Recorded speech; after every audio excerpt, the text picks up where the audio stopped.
Hi, I'm Samuel Holly, and this is my journey of being a type 1 diabetic. Now, as I said, I myself am a type 1 diabetic. I just found this out a little over a year ago. It has not been easy, with dozens of trips to the hospitals, countless doctor visits, and tests being done constantly. It's very tiring, and to say the least, pun intended, it has its ups and downs. Recognizing these ups and downs is a crucial part of being a diabetic. Knowing when your sugar is too high and having to take insulin, or knowing when you get too low and making sure you eat, but you eat just enough and not too much so that you don't overeat, because then your sugar goes high again and you have to play this whole fluctuation game, and that makes your health a lot worse. And when I first became a diabetic, I was put on a prescription called metformin. Uh, they weren't sure if I was a type 1 or a type 2, so they started me on the metformin pill and kind of monitored me from there, which was fine. It was one pill a day for a while. Eventually, we stepped up to two pills a day, and that was great. Now, for a few months that worked, but eventually I took my kids to Silver Dollar City, and I felt pretty rough that day. So I got to a point where I just got really, really weak, and I went and saw the EMTs, and they told me I was just dehydrated, gave me some fluids, and sent me along my way. So that night, I go to pick my wife up from a women's retreat that she had gone to, and she said that I looked like death. Now, that's a pretty scary picture, so she takes me to the hospital, and when I arrived, I was completely cognitive. I spoke with the nurses. They asked me why I was there, and I told them I just wasn't feeling so well. So they did a blood sugar check, and my sugars were well over 1400. So that kind of sent the nurses into a panic, and I spent the next 7 days in the ICU. They put me on an insulin drip and slowly brought my sugars down to prevent from any more damage being done. Now, once we got my insulin's down, or my blood sugars, sorry, to a reasonable level, around 140, we shut the pump off, and 15 minutes later, when we checked my sugar again, it was back in the 200s. I had no food or drink since I was in the ICU, and my body was just naturally running hyper. So it was back on the insulin drip 2 more days in the ICU, and then I was moved to inpatient care for about a week. That was my first experience with the hospital, but it sure wasn't my last. Over the next few months from that point, I'd been in the hospital 6 times, each time for roughly a week.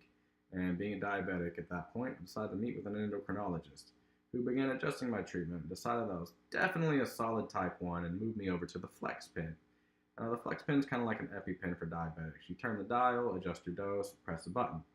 I was taking both Lantus and Novolog and started on a regular dosage. However, over time, I ended up taking about 90 units of Lantus a day and 140 units of Novolog. So the doctors decided I was just too out of control and I shouldn't have to take that much insulin. So they ran some tests and found out I had what was called MODY, the mature onset of diabetes mellitus in the youth, meaning that I've been a diabetic my whole life and that my pancreas just decided it was going to quit. That's why my sugars like to run high. It was never a problem until I hit 22, and that being said, we worked around a few more bumps and did all of the necessary paperwork to get me on a prescription for an insulin pump. Now, an insulin pump is very interesting. I like to call it my pocket pancreas. To explain it simply, it monitors my blood sugars through a CGM, a continuous glucose monitor, which is linked directly to the pump. It checks my sugars constantly and can send me alerts, and I can even have them sent to my cell phone. It tells me if I need to take a dose of insulin, if my sugars are high, and if my sugars are low, it'll shut itself off. And tell me to go ahead and get something to eat, of course. Plus, if my sugar gets too low, below 60 actually, it'll drop and send an alert just in case. It has a real loud alarm that it sets off, letting people know that I'm a diabetic and to call 911. Now, the worst thing about being diabetic, in my opinion, though, is the mood swings. I can go from perfectly happy and having a great time with my kids and my wife to being one of the most ill-mannered people on earth. Now, it affects me, but it affects my family worse. However, flip of the coin. Diabetes isn't that bad when it's compared to some other diseases. I mean, as long as I have my pocket pancreas, I'm kind of free to go about my life. There are some restrictions, of course. I mean, I can't spend more than 30 minutes in the water or my pump will shut off. Or, I can't overindulge when we go out and assume that my pump's just going to take care of me. It has to be relatively easy. Now, I can't go out and have a nice meal with my family. I can even go to amusement parks now that I've got my pump. It doesn't stop me or my family from enjoying life and going to things like the aquarium or the park or anywhere we want to go for a day, or even on 5-hour road trips to see the extended family. But I don't think it should have to stop me from living my life.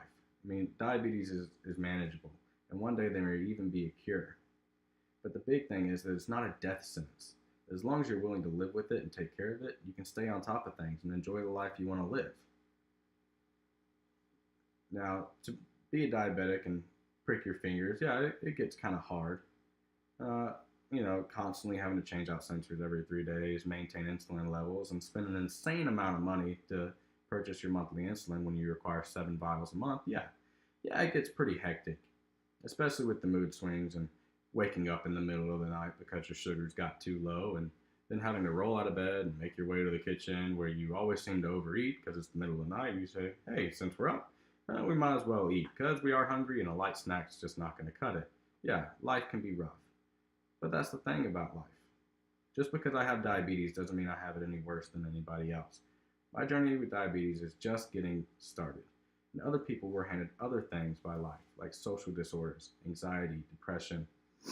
Some people got cancer. Everybody's got a thing in life, whether you're miles into it or you're just taking your first footsteps like me. It's all about the mindset that you keep telling yourself. If you can overcome it, you can overcome it. Life isn't meant to rule you. You're meant to rule life. You're in charge. So live life to the fullest and enjoy every moment. Climb over those obstacles. And remember, check your blood sugar.